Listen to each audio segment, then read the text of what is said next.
Hello,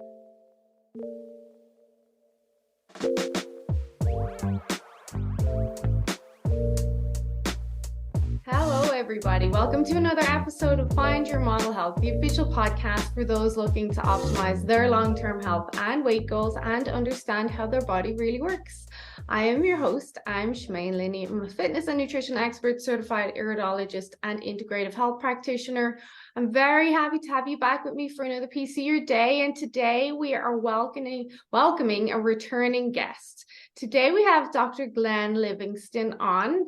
Glenn is on for his third conversation with us. Third time's a charm, as they say. And Glenn is always a delight to speak to. I know many of you really enjoyed the last episodes that we did discussing emotional eating and binge eating. But for those of you who don't know who Glenn is an author of 7 books. He has millions of listeners and many reviews on his book. His current book, which what Glenn wants to discuss with us today, Defeat Your Cravings, is of course going to be another big hit, but he's here to tell us everything about it. And trust me, you're really going to enjoy this conversation. So let's get into it with Glenn. Thank you for coming back. Thank you for having me. I'm so delighted to be here. And I actually did know that it was Thanksgiving because someone told me that from Canada this morning. So really? Happy Thanksgiving, and thank you for being willing to work on Thanksgiving. Thank you. Well, such is the life of an entrepreneur. This is what always hustling, as they say. So Glenn, you've been on twice already to discuss the different aspects, which those podcast episodes, they were so popular. We went into so much depth on emotional eating, some of your past experiences, how you work with people, overeating, but now you've kind of stepped up your game. You've brought us another book. So I'm going to let you go and tell us all about this new book, why you decided to write this new book, but what have you learned in the last year, because it's been a year since we spoke, in regards to emotional eating and overeating. Before I let you go, I just want to add, this is what we do. We help people. And I've honestly noticed that things still continue to get worse. So I'd love you to maybe mention that as well, maybe towards the end, why you think things are getting worse as well. Okay. It actually all fits together. So I'll be happy to talk about that at the end. So I just want to make sure that if anybody is new to my work, that they understand that I'm not just a doctor that chose to work with overeaters, that I used to be almost 300 pounds myself, and I have ridiculously high triglycerides. And, if I got to the deli before you, they'd probably be out of chocolate and pizza when you got there. So a long time ago. It's been about 16, 17 years that I've really been solid with my eating. And long story short, the first 7 books, which the first one was exceptionally popular, it's largely focused on fixing your thinking about food. There's a lot of mythology in the culture that's incorrect about how to overcome overeating, or just, you don't have to have a very serious eating disorder in order to make use of this information, because there's nothing here that's invasive or requires you to take pills or, commit tens of thousands of dollars and have surgery or something like that. This is just a different way of organizing your mind so that you can eat within your own best judgment. I don't tell anybody exactly what to eat. I'm not a dietitian or a medical doctor. I'm a psychologist by training. And I actually offer this as coaching rather than treatment, because I think it's just a good set of information that hangs together well. Yeah. So the first book essentially said that rules work better than guidelines. So I'll only ever have chocolate on a weekend again, and I'll never have it on a weekday, is better because it makes your chocolate decisions for you over the course of the week. If you say, well, I'll just try to avoid chocolate 90% of the time and eat it 10% of the time, it's a good idea in theory, but it doesn't give you any very specific guidance about how to make your chocolate decisions. So every time, you don't know which is the 90%, which is the 10%. So every time you're in front of a chocolate bar, you're making another decision, wearing down your willpower, and people just don't do well. Then you combine that with the perfect storm of, hyper palatable concentrations of starch and sugar and fat, excitotoxins and salt that live in these bags and boxes and containers and get all those, fat cats and white mustaches and laughing all the way to the bank. It's weakened willpower with stronger stimulus just makes it very, very difficult to resist. And so I would have people draw these very clear lines. This is how I got better. I would tell them to then organize their thoughts into those thoughts that suggested they would break the line. They would cross the line, and those thoughts which suggested that they would stick to it. I happen to have called, I wasn't going to teach this. This is just how I recovered. So I called every thought that suggested that I would break the line my inner pig. My inner pig was squealing. So if it said, hey, you can start your silly diet tomorrow. You worked out hard enough. A little bit of chocolate isn't going to kill you. Go ahead and do it. I say, wait a minute. That's not me. That's my inner pig squealing for pig slap. This is very embarrassing every time I tell it still. You don't have to call it that. You can call it your food monster, your food devil, whatever you want to call it. Yeah.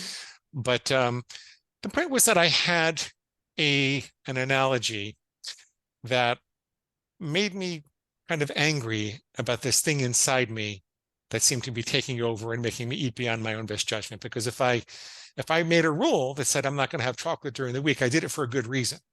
Like when I was of sound mind and body, I had the intellect and fortitude to sit down and write down what I thought would be best for me. So I was really getting mad that I was throwing it out the window, just in a moment of impulse. And then, of course, it was never just a couple of bites of chocolate. It was a couple of bars of chocolate and a couple of muffins and a couple of lattes and maybe 2 whole pizzas. That's the way I rolled. Yeah. Go big or go home. Go big or go home, right? So it took me a while on my own to get better, looking at what was wrong with what the pig was saying. And I did it I did it with a cognitive refutation.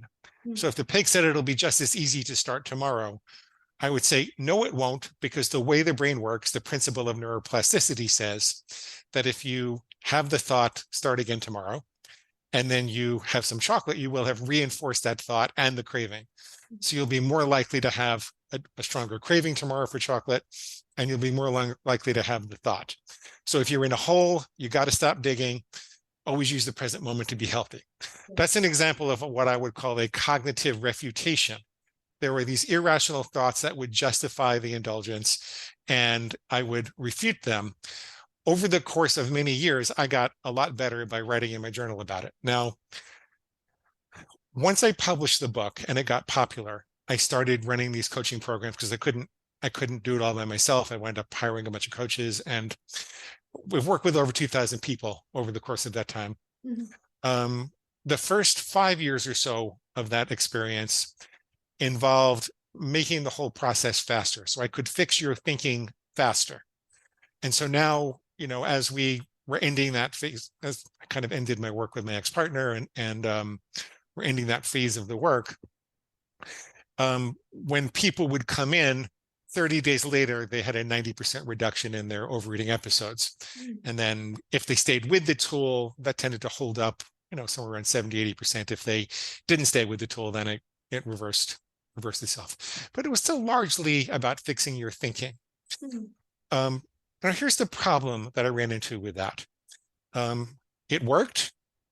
It worked really well, but people were still vulnerable to what I call the screw it, just do it response. There would be these moments in time where it didn't matter how much you worked on those cognitive refutations, how strong your thinking was about food, how much you really knew what was a rational way to go about this. At some point in time, people would be in front of that chocolate bar and they'd hear this little voice that says, just screw it. Screw it, just do it. At first, I tried to refute that voice cognitively, and that helped some. So we would say, I don't care that you don't care, Mr. Pig, because I care very much. So we would separate from that voice, and that gave people some control back. But nevertheless, I'm getting all these reports of people having what I call conscious pig parties. They said, I knew it was wrong. I knew why it was wrong. I knew that I didn't have any justification, but screw it. I just want to do it. And I said, what is driving that response? The next few years, I paid careful attention to that, particularly the last year. Very careful attention, did a lot of studying. And what I've discovered is it really has to do with a sense of organismic distress. We don't live in the way that we used to live. We're not supposed to spend our lives staring at screens, hoping electrons flow into our bank account. We're supposed to spend a lot more time outside, right? Yeah. We've been drawn away from like natural whole foods towards processed packaged goods, which target the bliss points in our reptilian brain without giving us enough nutrition to feel satisfied. So we're having a lot of calories, but not necessarily a lot of nutrition. That causes organismic distress. We don't sleep enough. We don't get enough water. We have way too much input. We're making way too many decisions all day long. I just told you that wears down your willpower. We don't give ourselves permission to take breaks. We will take a break to go get a chocolate bar and a coffee. We won't take a break just to go take a break. Or to go walk, yeah. Or just to go for a walk, or, go hug your husband, or cuddle with your dog, or go laugh with your kid or something like that. We don't do that.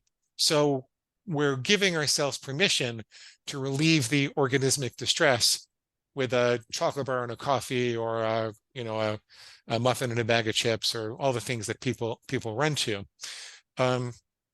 And so I discovered that, first of all, it was really necessary to focus on people's regular nutrition. Most people that I would work with were caught up in what I'd call the feast and famine cycle. Like, most overeaters are also really good dieters. And so they're used to compensatory behavior, that they'll fast for 3 days, or they'll have one meal a day for a while, or they'll eat nothing but fruit, and what it seems to me what that tells the brain, this is after working with thousands of people, my hypothesis is that what that tells the brain is you live in a feast and famine environment. And in primitive times, when we developed all of this architecture, if food was often very scarce, the moment it becomes available, there must be a very strong sympathetic nervous system response, like primitive brain nervous system response, survival response, that says, you can't afford to be discriminating with food now. You need to take what calories are available. I think that's what's going on, right? I think that's also what's going on when people don't get enough sleep and there's too much input. It's like, oh my God, there's too much for this brain to do. There's too much for this body to do. We need more resources. You can't afford to be that discriminating. I think that our dopaminergic systems, the system that give us pleasure from the brain, are blunted and thwarted by all of the industrial food. And so we don't have the same pleasure response that we're supposed to have to whole natural foods. As a consequence, people are not getting the level of pleasure that they're supposed to get. They're not getting the level of authentic pleasure that they're supposed to get. And they don't think that the things that really should be pleasurable are pleasurable enough. So you kind of have to start talking to people not only about, for me, I would have a craving for a chocolate bar, because chocolate and then pizza were my things. I'd have a craving for this chocolate bar, and then I would go get a kale banana smoothie or a celery banana smoothie. And it wouldn't get me high with food the same way that chocolate would get me high with food, but it would kind of scratch the itch, and I didn't feel that organismic distress anymore. So there wasn't this part of me that said, screw it, just do it. I started asking people to, this is only recently, keep a list of things that do give them authentic pleasure. So for me, it's like a bunch of movies that I know are going to make me laugh every time I see it. Young Frankenstein, Blazing Saddles. We watched that the other day on which one? Saturday night. We watched Young Frankenstein. Oh my God, is that the funniest? It's walk this way. He's like, no, trust me. But the weekend before, if you haven't seen it, we watched Haunted Honeymoon, another Jim. Oh yes. Yeah. My little boy who's 10 loved it. Yeah. So I mean, you need those moments in your day. The laughter. Um, Yeah. yeah. I would have them pay more careful attention to regular, reliable nutrition. Mhm. So I would tell people it would be better not to engage in fasting or intermittent fasting in the first 6 months that you're trying to defeat your cravings. Mhm. You can think of that as phase two, but while you're getting these quote unquote uncontrollable cravings out of your system and you're learning how to work with that, it's better if you just have regular, reliable meals day in and day out for 6 months. So you're telling your body and your brain that you don't live in a feast and famine environment. We would start So to focus on. what else do you have on your list? So you have your funny movies and I have a long list of a long. I have a folder with all my hiking pictures in them. yeah. All the adventures that I've had. I have some of my favorite pictures of my sister's kids when they were little and some kind of funny moments that we had together. I have some letters that I've written that meant a lot to me, writing to my dad and my mom, and Mm. before they passed away, things like that. I've got a long list of things that will make me happy. For me, it's also, I don't know if you could see here. I live on the beach, Oh wow.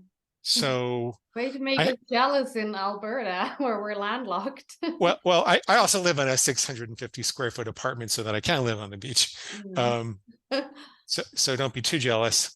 And um, but I have to remember to go do that because I can get caught up in the rat race also, where I Mm. won't give myself that break.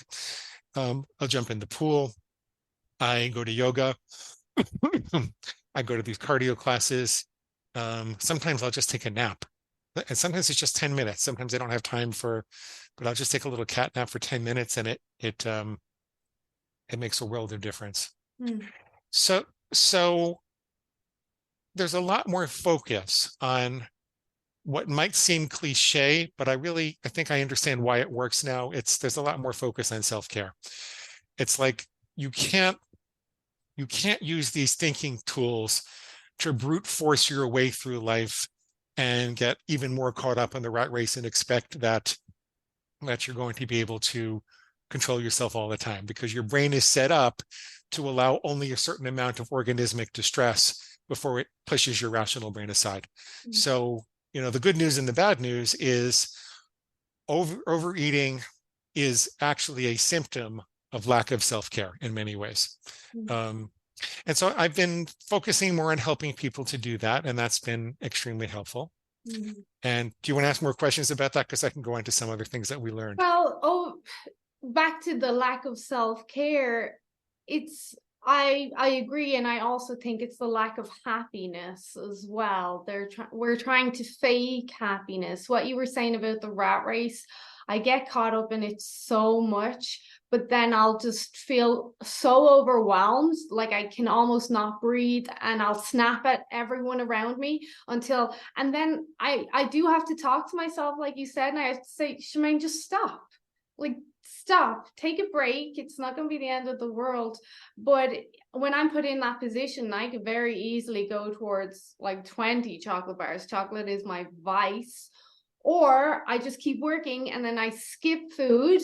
And then when I do eat, the cravings go through the roof because, like you said, that survival mode kicks in. And sometimes as good as I am at what I do, there's days where it doesn't matter how good you are, you can't stop. It's just survival's going to win and you're going to lose. A way to really get that through to people is to say, there are some rules that you can't make because your body will force you otherwise. For example, you couldn't make a rule that says, I will only ever pee on the weekends. I will never pee during a weekday because your body's going to experience distress pretty quickly and it's going to force you to do otherwise. It's kind of like that, except it's more having to do with your rational thinking and the rest of your self-care. Yeah, sympathetic response, even because we are so stressed and, as I say, running around like lunatics now, that sympathetic stress is so much more heightened than it was 10 years ago. Like, I really see people struggling a lot. Well, I mean, if you compare the television shows from the 80s with the television shows today or the things that are streaming today, there's something like 3 times as many scenes per hour. So they're constantly changing and inputting and there's so many more choices that we have. And, we're doom scrolling on the news, we're scrolling on Facebook, we're scrolling on TikTok. And, it's too much. It's just too much for the brain. It's just something's got to give. Yeah. And yeah. And sugar is so enticing that chances are that's going to win. Well, because it seems like a lot of resources, thinking burns glucose. When you have to think and make decisions and process all that input, you're actually burning a little bit of glucose. And so your brain says, give me glucose. We need more glucose now. Yeah. And then we run out of that and we want the sugar. So just hand over the chocolate and nobody gets hurt. Yeah, and I've said that to my clients. I think I said it to you before. You can get to a stage where you don't even realize what you're doing. And by the time you kind of snap out of it, you've already ate 2 chocolate bars. Like you almost go into a trance. I've seen this happen to people. The brain is a calorie acquisition machine. And one of its major goals is to automate the acquisition of calories. And so it wants to create these automatic loops that you're almost not aware of. So when you teach it that I see this particular package, I forget about everything else, I run over there, I open it, and I wolf it down, it has an incentive to automate things. See, 100,000 years ago, it was very difficult to find sustenance. And so if you saw something in the environment, like maybe you saw a chimpanzee that led you to a banana tree, and then you could wolf down a bunch of banana trees, you would become automatically excited by seeing chimpanzees, and there would be this automatic pleasurable experience of pursuing chimpanzees to go find a banana tree. By the way, I don't think we had eating disorders 100,000 years ago. I don't think Thag was sitting around and going, "Oi, Martha, eat too much mammoth." Yeah. Probably not, but also the foods were a lot different. I think they hadn't altered our chemistry at that stage. Yeah. So I want to just go back to the self-care a bit, because I think that's really important. One rule we have in my house, just to let you know, is we don't watch horror films or anything that's going to spike adrenaline. It's always going to be something that's funny and we can joke about. And I encourage that with my clients, even though I know a lot of them are suckers for the horrors. Like my sister, for example, just will only watch horror films. And her stress is through the roof. And I'm like, you need to stop. Like, the easiest thing to do to turn off the stress response for most people is to laugh or sing their favorite song. So I do believe watching all these scary and thrillers and murder documentaries are kind of causing us a lot of damage. But self-care is, it's almost so cliche right now when you hear people talk about self-care, because it gets thrown around social media so much. But it really is lacking still, even though we're told self-care, people still are not doing it, because women especially, they do feel guilty. There's always something else that needs to be done before you take care of yourself, always. Well, so part of what I tell people now is that we need to pry apart the space between stimulus and response. The brain is trying to push it together all the time. The advertising industry is trying to push it together all the time and take advantage of that automaticity, but we need to pry it apart. It could be something as simple as, before you eat anything, just go 1, 2, 3. Before that's one of the easiest, simplest interventions. Before you eat anything, go 1, 2, 3. If you want to take it a step further, you could breathe in for a count of 7 and out for a count of 11, because that tells your nervous system that there is no emergency. If there was a hungry bear chasing you, you couldn't breathe out for longer than you're breathing in. You'd be going, and so it takes you into your parasympathetic nervous system, which is the system that says it's okay to rest and digest and think and strategize. You don't have to do anything urgently right now. We have everything we need right now. Yeah. See, that's something that can turn off the screw it, just do it response. Yeah. And then you keep trying to work on prying that space apart. You could once you're able to pause for 3 seconds, and this is going to feel annoying at first, it doesn't feel natural. Okay. But once you're able to pause consistently for 3 seconds, you could say, I have everything I need right now. Mm. I have everything I need right now. Or maybe you could grab whatever part of you has a little bit extra, and you could say, let it burn, baby. or whatever you need to do to stop yourself, Yeah. to calm yourself and slow down. Yeah. Yeah.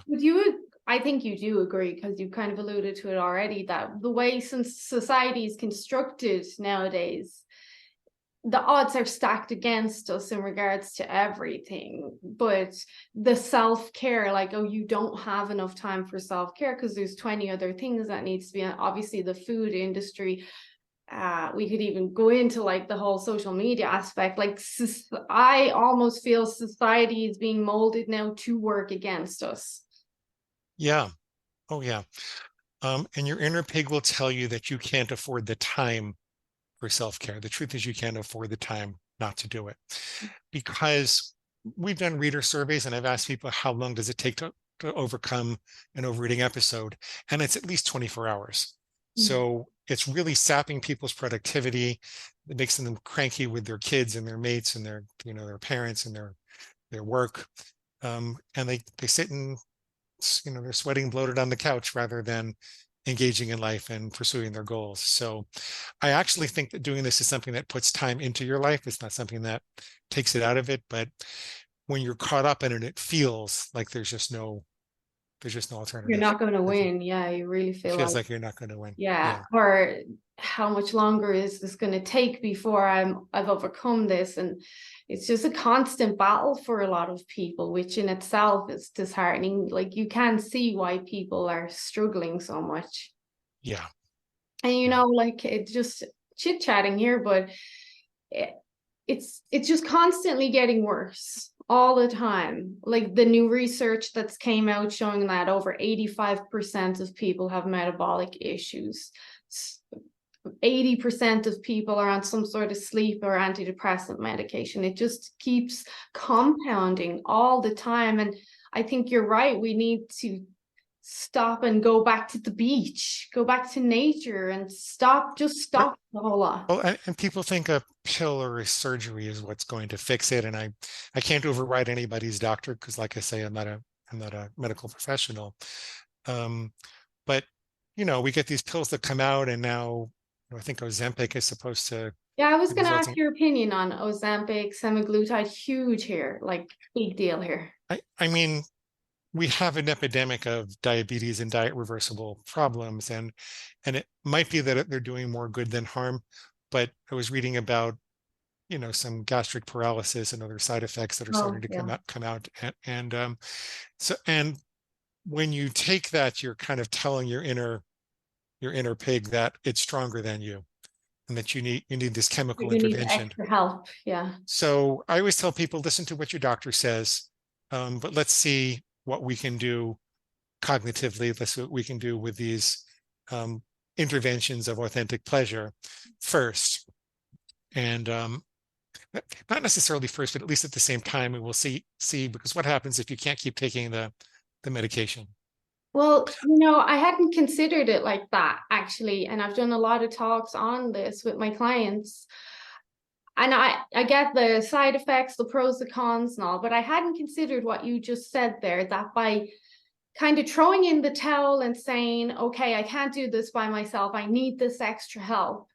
At that stage, you're pretty much giving up and claiming weakness, which Yeah. not only affects that aspect of your life, but I wonder, and you're the psychologist, would that then affect the other areas of your life where Oh, you yeah. can?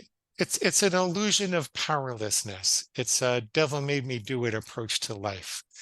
It's like you're kind of abdicating your free will and responsibility and saying that you can't control yourself. Now I want to say that it really does feel like that when you're in the throes of it. It feels like you fought a war with a bagel and you lost, right? It really feels like the food is calling to you. But if you step back and you make one simple rule, and most people make the mistake of trying to set the bar way too high when they're starting, but if you start really small, I'll always put my fork down between bites. Or I'll take a picture of my food before I eat it, right? Or I'll never go back for seconds. If you make one rule that effectively divides your thoughts into two parts, the ones that say you're going to keep it and the one that says you're going to break it, you'll suddenly have an awareness of when that sympathetic nervous system is becoming active and generating those thoughts that suggest that you break the rule. So you're going to find that you wake up at the moment of impulse more so than you did before. You're interfering with that automatic loop. And then you do some of the things that we talked about. If you take a breath, or you go 1, 2, 3, or you ask, why does your pig want you to eat this? What's it actually saying and why is it wrong? You'll find that you have a degree of control that you didn't think that you have. And just that modicum of control, and then observing yourself clearing this very low bar consistently before you try to, lose all your weight or attack this more aggressively, that kicks in your identity function. If you observe yourself clearing a really low bar, even when you don't have your mojo, even when you don't feel like it, you're already winning at that stage. You're already winning. And that has a piercing impact on the illusion of powerlessness. It gives you a little bit of hope. And I find that the way that society is set up today, so many people feel hopeless about ever really controlling themselves. And so these, there are treatment philosophies that suggest that you accept powerlessness, and then there are medical philosophies that suggest that you accept powerlessness. And it's kind of a sexy concept to promote. It's just wrong, but it's sexy to promote because it absolves you of any sense of guilt or shame. It's not me. I've got this disease. There's something wrong with me. I can't control myself. But for that little bit of pain relief, you're giving up so much. And now you believe that you really have to be frightened of your body and that you should cultivate fear rather than confidence when it comes to your bodily impulses. And that's not how society functioned for, thousands of years. We were really based upon the principles of free will and responsibility. It's not what I've observed to work. I don't think that there's evidence that really works. Maybe there is evidence that people can lose the weight and reverse diabetes and things with some of these medications, at least in the short term now. And so I'm concerned that my opinion about all this and how you're telling your inner pig that you're powerless, I'm concerned that could cause someone to, not to want to cooperate with their doctor if they're in an urgent situation. So by all means, I think that you need to listen to your doctor if you're in an urgent situation. But I think there's that ripple effect, not to put words in your mouth, like that concern of like, okay, well, your body's not your own anymore. Right. But that ripple effect, does that your mind is not your own, your emotions is your spirit not your own, because you're giving up on everything like it at this stage. I know there are different circumstances where it's required, and we don't have the long-term studies to know what is the effect of this for someone who has taken it for 40 or 50 years, because that's the big picture that a lot of people don't get. If you start on this, if you want to keep the results, you got to stay on it for the rest of your life. So we don't know what, and God can only imagine what it's going to look like for people on 40 years of these drugs. But I think the what you had mentioned is that consideration, like, is there a ripple effect? I think there is a ripple effect. I think that people that believe that they are powerless over food or drugs or alcohol, they start to believe they're powerless over other things, and that that there are programs where you have to report into a sponsor every day because you're kind of like a dependent little child and you can't control yourself. It's a low view of humanity to say we can't control our impulses, and it's a depressing way to live. And it always leaves this dark cloud hanging over you that I might go off the rails tomorrow. There's this mysterious force inside of me.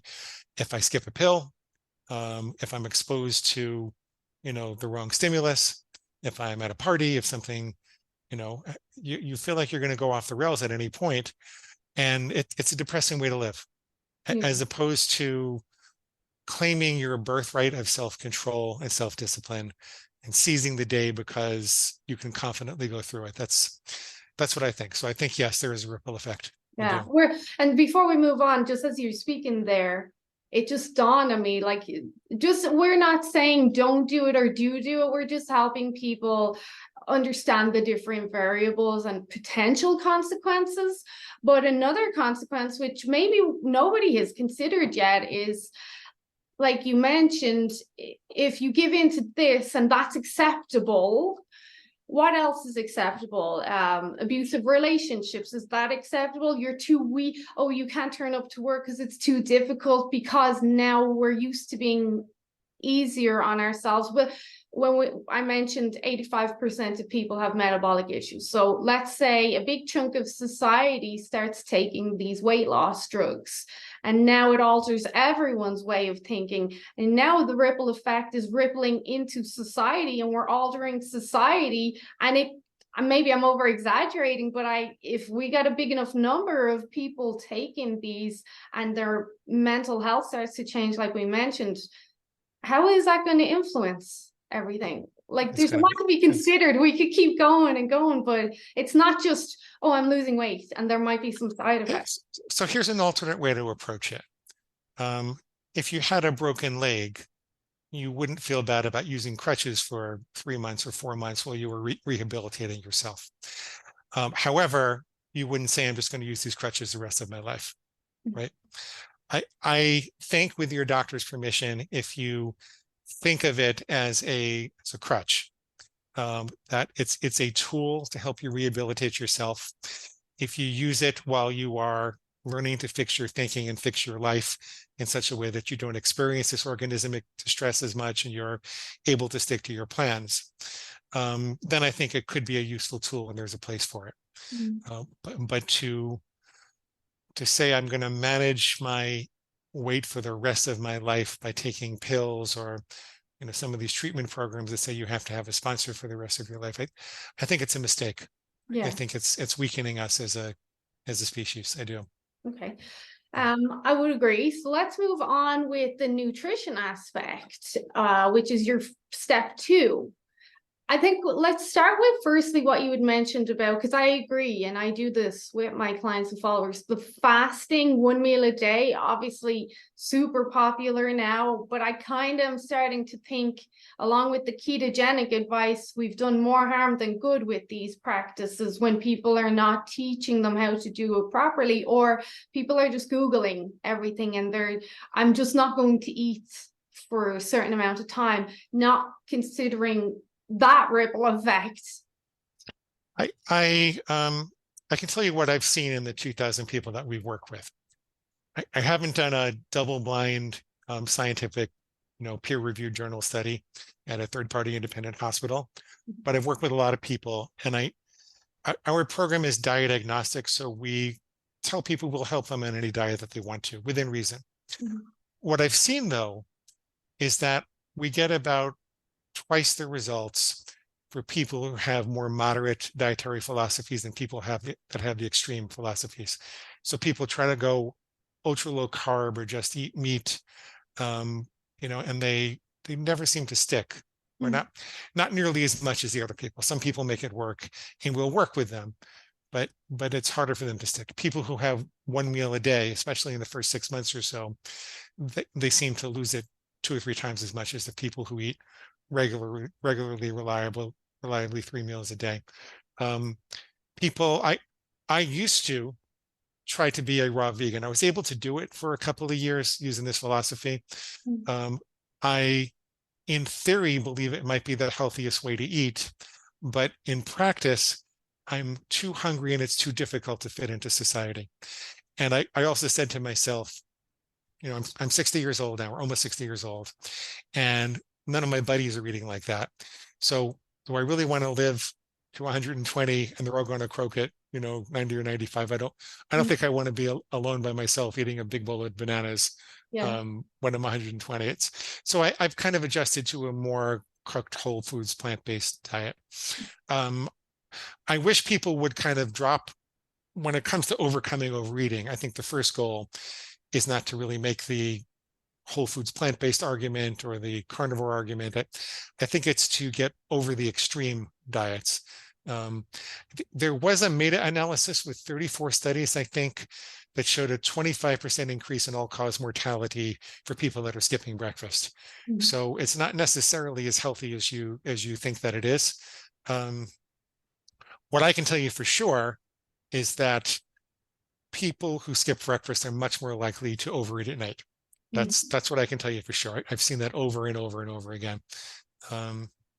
Yeah, so I think if people move towards more whole foods, whether it be animal-based or plant-based, and more regular eating, then it's much easier to overcome overeating. That's what I think. Yeah. At least in the first 6 months. Yeah. The meta-analysis, I think I know the one you're speaking of, and I think the outcomes were because when we have the cortisol or the dawn awakening response in the morning, we're already so stressed that when people were pushing that stress even more, not eating breakfast, then they were getting into a lot of metabolic issues at that stage. Oh.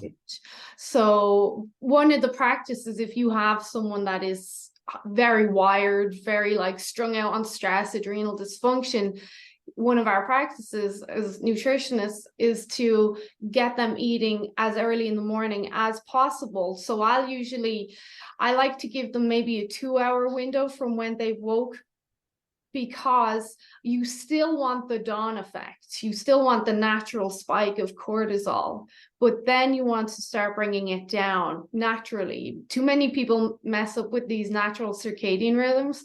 So I will wait an hour, 2 hours, then they'll have breakfast. But if someone is highly stressed and they're getting up at 6 a.m., you don't want them having their first meal at noon. You're asking for trouble at that stage. So you give them a 2-hour window. That's good to know. Yeah, because usually all of my clients start with a morning routine. So they have some sort of routine that they need to do, and they're getting themselves ready for the day. And again, you want that spike of cortisol. You do want that. When people start taking like ashwagandha first thing in the morning because they've been recommended by something else, it's always very confusing to me for them. Like, why are we trying to push down this natural cortisol response? We need it high. Like back with Tog and whoever back in ancestral times, they always had, that's what got us up and out the cave. We always had that spike of cortisol. We need it high, but it has to be in context, because when it is high, your fat burning rate is a lot higher at that stage as well. But your fat storage potential is also high if you're not kind of playing the game right. And it almost is a game at this stage. But yeah, that's really helpful. I would love to take that clip and put that on my website if I could. Oh, totally. Yeah. So it was back again, it was a stress response and cardiovascular. And I had shared with one of my groups last week that over 50% of women in first world countries, highly developed countries, die of cardiovascular metabolic diseases that were preventable because we're so stressed. And then, like you said, we skip breakfast, the stress gets even worse. We have to exercise because we feel obligated to do it. Now the stress is even worse. And then we binge on candy and chocolate and popcorn in the evening. So then we compound the triglycerides that you mentioned. We've got the arterial plaque. We've got the inflammation of the blood. And women are dropping dead. But we're supposed to be first world countries. We're supposed to have the best medical systems. But it's not happening like that. And that's right. To what I was saying. I think as much as I use fasting as a tool with my clients, it has to be in context, because I think it does a lot more damage than good if you just think, oh, I'm just going to starve myself. But fasting is just another name for starvation if you don't do it properly. That's so interesting. Okay, well, that's good to know. That's good to know. I just do this a lot and I see the problems. I have a lot of women that have issues with eating, and they will say to me, like, I very am hands-on with my clients. I think that's the only way people can be successful. You have to be very hands-on. Like, you have to support people, and they might message me and say, well, I've been doing this feeding window, and I'll say, well, how are you sleeping, blah, blah, blah. And then I'll say, okay, that's fine. Or no, you need to start eating earlier. Or they'll say, I'm not too hungry for dinner. Can I skip dinner? And immediately I'm thinking of the potential outcomes if they do that. What's the problem? Not only this evening, also tomorrow, because that's going to impact tomorrow. What you eat today impacts what you eat tomorrow. So then we'll have a conversation. I'll say, okay, well, it looks like your first 2 meals were great. They were highly nutritious. We're giving your body what it needs. I'm okay if you're not too hungry. You can skip dinner, but can you please have a cup of bone broth or something to make sure we're getting those nutrients and your body doesn't go, oh shit, now we're starving again. So there's a lot to be considered. Yeah. That's the response I'm trying to prevent, the oh shit response. Yeah. That's it. It's heartbreaking. Do I have time to talk about a couple of other things that we've learned, or do we need to wind down? No, go for it. We've got another few minutes. Okay. So the other thing that's new in the last couple of years is we studied the science of cravings. And there are a few insights that really helped us to help people overcome them. The first one was to remember that cravings are actually a sign of a healthy brain, not a sick brain. If we didn't have cravings 100,000 years ago, then we wouldn't be motivated to follow that chimpanzee to get the food. We could have starved. Mm. And so it was a survival advantage. People with stronger cravings were more likely to survive. People who could eat more all at once were probably more likely to survive because food was scarce and they had to, take it in and store it as fat if they could. So that's kind of interesting when you're trying to combat the illusion of powerlessness, or because the illusion of powerlessness goes along with the idea that there's something wrong with me. The second thing is that the same mechanism that's responsible for forming cravings is responsible for extinguishing them. So it doesn't make any sense to say that you're broken or powerless, because if you can get a craving, you can extinguish it. It's the same learning mechanism. The third thing is that when you go to extinguish cravings always occur in response to a stimulus. It could be a food stimulus. It could be the donut store sign. It could be, the smell of your grandmother's muffins when you go to her house. Mm-hmm. It could be a physical place like the beach, or, the feel of the hot sun in your face making you want ice cream. Yeah, it could also. I'm sorry to cut you off. Yeah, I was just going to say that you even have the memories of a kid having the ice cream and laughing and having fun, and that you get those reminders. I'm sorry. Yes, and it can be internal. It could be a memory. It could be when you get too cold. It could be when you get too hot. But there's a stimulus reward pattern that occurs. That's helpful because when you're thinking about the trouble that you're having, you can say overeating is not a unitary habit. It's a collection of stimulus reward problems. So you can make a list of stimuli that are, let's say I'm struggling with chocolate. When do I struggle with chocolate? What are the stimuli? I know it's when I pass Starbucks after I work out, but is it also at my dad's poker game? Is it, is it at home after I've had a very long day and I don't have energy at the end of the day? When is it that I struggle with that? And then you can make a plan to ask yourself, what is my inner pig saying specifically to justify it at those times? What rule should I follow, knowing that these are the struggles that I have? Like, what role do I really want chocolate to play in my life? Is it okay that I have a bar at the Starbucks, once a week? But where's the boundary? Where's the boundary? Yeah. And then when you've decided to extinguish a craving, which you can decide as craving stimulus pair. Let's say I want to get free of the Starbucks chocolate craving, and I'll say, I'm just never going to have chocolate at a Starbucks again. Well, what will happen is you'd think that, and this is what I used to think, that the cravings would be worse at the beginning, and then it would just go down in a straight line, kind of like the side of a mountain. Mm-hmm. But that's not really what happens. What happens is the cravings get better at the beginning. They go down for a little bit. And then somewhere around 7 days, there's a big spike for a daily habit. Sometimes there's a big spike around that. We call that an extinction burst. And then it starts to go down slowly. And somewhere in like 21 to 30 days, there are a couple of little bursts. That's important to know, because if you're not expecting that, you think, oh, I was doing well, but I can't take this when you get the extinction burst.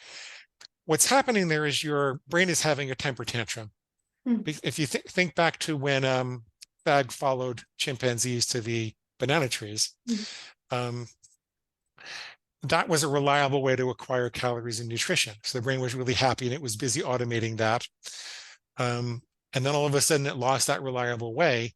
So it wants to see if maybe those banana trees have become intermittently available. Because maybe as the season goes on, some of them dry down and then some of them aren't. So maybe Thad could still find banana trees if it followed a chimp, just not as frequently. That would be much more valuable than not being able to find them at all. So the brain has a temper tantrum and says, we better double down on our efforts to find those bananas. We better double down every time we see this Starbucks sign, the food stimuli, on our efforts to go get that chocolate. So you're actually going to crave it even more. You're going to think there's something wrong with you, and your pig will say, you're going to be tortured forever if you keep trying to get rid of this. You obviously can't do this. A lot of people crap out when they get the extinction burst. But if you know you just have to ride that through, you don't have to do anything about it, and then it's going to start going down, and you'll have a couple of little bumps, then you're prepared to go all the way to the end. Now, what happens at the end is not that the craving is erased from your brain. We don't, I mean, other than in, cognitive decline, we don't erase our learning. The brain holds on to learning. What happens is it's labeled dormant. The brain wants to conserve energy. And so it wouldn't make sense for Thag to keep chasing banana trees if the banana trees never yielded bananas. He couldn't keep chasing monkeys. It doesn't make sense for you to keep chasing Starbucks if every time you went into a Starbucks, they were out of chocolate, right? So we've learned that once something's labeled dormant, you don't want to wake it up again. You want to go all the way through the extinction curve. You can get through the extinction curve with using what we call a condition rule if you want to instead. Maybe I only ever have Starbucks on Saturday morning after my workout. Well, what's happening there is you've created a kind of complex stimuli group. Starbucks, Saturday morning after the workout. Those are the signals that suggest that chocolate will be available. Your brain will learn that eventually, and it will stop craving the chocolate at all the other times where those three things aren't the case. So what you don't want to do is intermittently reward the craving. You don't want to randomly reward the craving. That's the worst thing you could do. It's kind of like... You want to have some sort of structure to it, like a game plan. So that your brain can learn when to crave it and when not to. Otherwise, you're creating a kind of a slot machine that may pay off at any time. And it's called a variable ratio intermittent reinforcement, which basically means, those people get stuck at the slot machines and they can't leave because it's going to pay off next time. They just know it's going to pay off next time. It's about the most addicting thing you could do. Yeah. So if you're really struggling with a substance, create a structure, eat by design. Don't go around rewarding it randomly, and you should be okay after some time.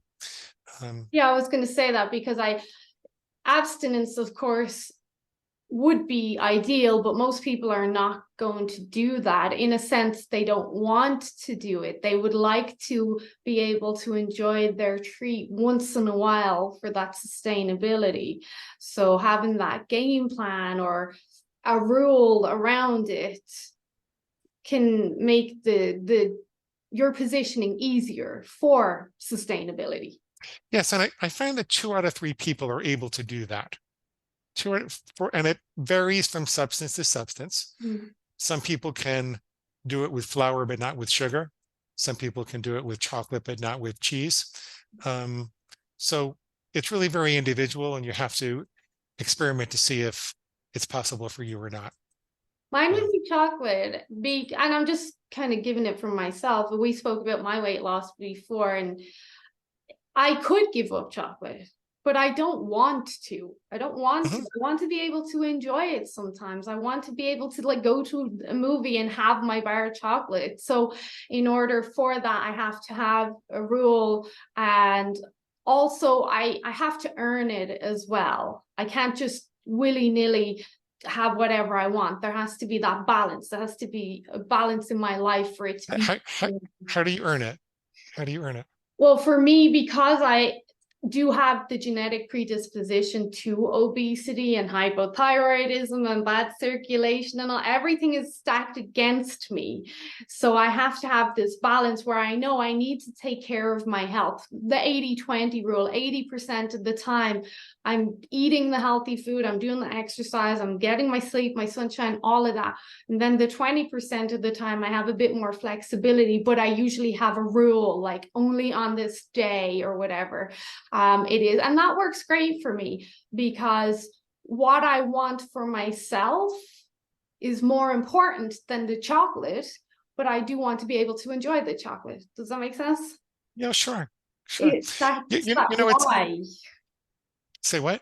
That's the why. Like, your why has to be strong enough. I know what I want for myself, but I also know I do want to be able to enjoy chocolate. So I mean, we live in a free society, and chocolate can be a lovely thing within reason. mm-hmm. And we all make decisions about, it's like a continuum from living fast and dying young, like the Hells Angels do, Yeah. to living slow and enjoying the ride. Yeah. And nobody lives on one side or the other all the time. We're all kind of make our own choices and trade-offs along there. And I don't think it's anybody's business to tell us that we can't have a chocolate bar if we really want to have a chocolate bar. Mm-hmm. What I think is dangerous are the plausible deniability justifications that go along with food, so that people don't really know what they're doing. Like, this is a bag of potato chips made with avocado oil, and therefore it's healthy for me. Mm-hmm. No, this is a bag of potato chips. If you're going to eat a bag of potato chips, you're going to eat a bag of potato chips. It's still got all the acrylamides and cancer-causing chemicals. It's still got all of that crap in it. But you know what? Maybe it's a little bit less bad for you. Maybe it's kind of like smacking yourself in the head with the blunt side of the hammer as opposed to the sharp side of the hammer. But you're entitled to do that. You're entitled to trade, a little bit of your health for fun, if that's what you want to do. And everybody does. I don't eat perfectly. Mm-hmm. People think that I must just go around eating dirt and rocks and lettuce, and I don't eat. I do eat a lot cleaner than most people think is possible, because I've been doing this for years, and I've discovered that I can discipline myself. And I'm always asking myself, what outcome do I want? How am I going to feel after I eat? And so I've evolved to having whole, natural, plant-based foods, and I don't really eat grains, and I don't have sugar, and I eat really clean. But I'll have non-alcoholic beer once in a while, or the beans at a restaurant if it has a little salt in it. Or, I mean, the things that I'm talking about sound like a golden boy or something, but I make my choices, I make my trade-offs, and I did not start out like that. Like, I remember I've been doing this for about 18 years. Mm-hmm. And so I was managing all sorts of things 18 years ago that I don't manage anymore. And time is another challenge, though. Time is daunting to a lot of people. They think they have to lose 100 pounds, 200 pounds. That's going to take forever. Time is very daunting. Or the notion of eating so clean for the rest of my life. Oh my God. Like, that's daunting to consider things in a time aspect. And I think that's a big part of why people take the easier path as well. Either they give up or they take the drugs or whatever they do. You can beat the time bugaboo by focusing on the present. I call it your binge-free now muscle. Your pig will try to get you all worked up about, you can't possibly maintain this for years, and you've got a couple of years to do this to get the weight off. You don't have to go along with that. It's just trying to undermine your confidence. You can say, look, the only time that I can eat healthy is the present. If I flex my binge-free now muscle, then my binge-free now muscle, or my eat healthy now muscle, will get stronger over time, not weaker. So at this hypothetical time in the future that you say I'm going to fall, I'm actually going to be even stronger and less tempted than I am now. But I'm not going to worry about that. I'm only going to worry about the present moment. Mm-hmm. And I never break my rules now, and therefore I won't ever break them again, because the future is an infinite string of now. So that's how you beat that. Finding the time to do what's necessary to eat healthy is a little harder. But when you start to do it, you recognize that you're actually saving time. You're not wasting time. Like, for example, most people who do well, they do some type of food prep on the weekends. Maybe they have a bunch of Tupperware, they make some soups and dressings and, cut up some vegetables or something like that. And they kind of batch it all together. And then they find they have a lot more time during the week because they're not deciding what they have to eat all week long. And they feel nourished and better able to concentrate because have got a regular, reliable source of nutrition going through their body. So, if you spend 90 minutes on a Sunday to prep yourself for the week and you get back 5 or 6 hours of productive time during the week that you would have spent overeating and recovering from it and deciding what to eat, I think that's much better. This is particularly noticeable when you travel, because most people feel especially time pressured when you're traveling. But if you're spending thousands of dollars to, go someplace for fun, pleasure, or even business and productivity, don't you deserve to be there and feel confidence in your body and, confident in your mind while you're there? So I find it works much better to stop at a Whole Foods, for example, before I go to my hotel when I'm traveling. Yeah. That's usually my recommendation to people, but also the time that you might feel guilty over what you're eating on your vacation. That's eliminated, because a lot of people they'll say, oh, it's a free-for-all on vacation, but they don't realize they've spent half of their vacation feeling guilty and not actually enjoying their vacation because of what they're eating. So yeah. Exactly. It's not worth it. No, there's so much to be considered, as we have uncovered. So your new book, was there anything else you wanted to bring No, up? I think we talked about a lot of stuff. So the new book, Defeat Cravings. DefeatYourCravings.com. Is that only for people with cravings, or is it for anyone? Like, did you have someone specific in mind when you were designing it, only overweight people, or was it, because there are some people that are what we would consider slim and healthy, but they still have issues as well. So is it for everyone or only specifics? I wrote this book to expand the audience from my old books, which were largely about binge eating. And everybody was saying, well, do I have to have binge eating disorder? And I was saying, well, no, that's only 2 or 3% of the population, but 40% of the population is obese, according to the World Health Organization. Clearly people need help with their eating. And this is a set of tools and techniques that can work for anyone. This is for anyone who finds that they sometimes eat beyond their own best judgment. This is for anybody who would like to have more control over eating what their higher self says is best. If you're eating what your higher self says is best 100% of the time, then I can't help you. Yeah, if you've got that, yeah. No, but if you got an angel on one shoulder and a devil on the other, and sometimes the devil's winning, and you'd like the angel to win a little more often, then the book is free for Kindle. You can get it at defeatyourcravings.com.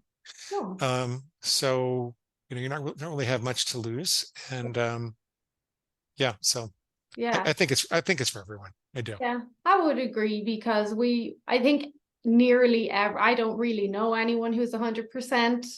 Everyone has this good evil on one side or the other, so we've all got challenges. We just may not think they're as bad as the next person, like you said, because I don't binge. Maybe there is something there that you're doing that you could probably kind of need a little bit of help with. Yeah, definitely. Well, so, okay, everyone, this book is Defeat Your Cravings. So you can go, like Dr. Glenn said, defeatyourcravings.com, and you can also avail of the free book on Kindle. One last kind of line or piece of wisdom you'd like to leave people with that are maybe struggling with their eating? Start with one simple rule. Start simple. What's something that you could and would do that wouldn't be too burdensome, but would really signal you that you're going in the right direction? So start with that win factor, get a small win, and then build on those wins even. Yeah, but it's particularly hard for people to imagine doing that and how much of an impact that's going to have, because most people feel desperate to lose the weight Most people live by the dictum that when they're good, they're very, very good, but when they're bad, they're horrid. So starting slowly is really hard for most people, but it's a key component and a key foundation for success. Yeah. Well, Glenn, it's been a pleasure again. Thank you for your time. Maybe we'll do a fourth one in a couple of months. Whenever you want, I'm always here. Thank you for your time. I hope you have a wonderful time on the beach today. We're prepping for snow, so I'm sorry. Well, thank you as always, Glenn. I'm sure everyone's going to love this. Enjoy your day. Thanks. I'll see you.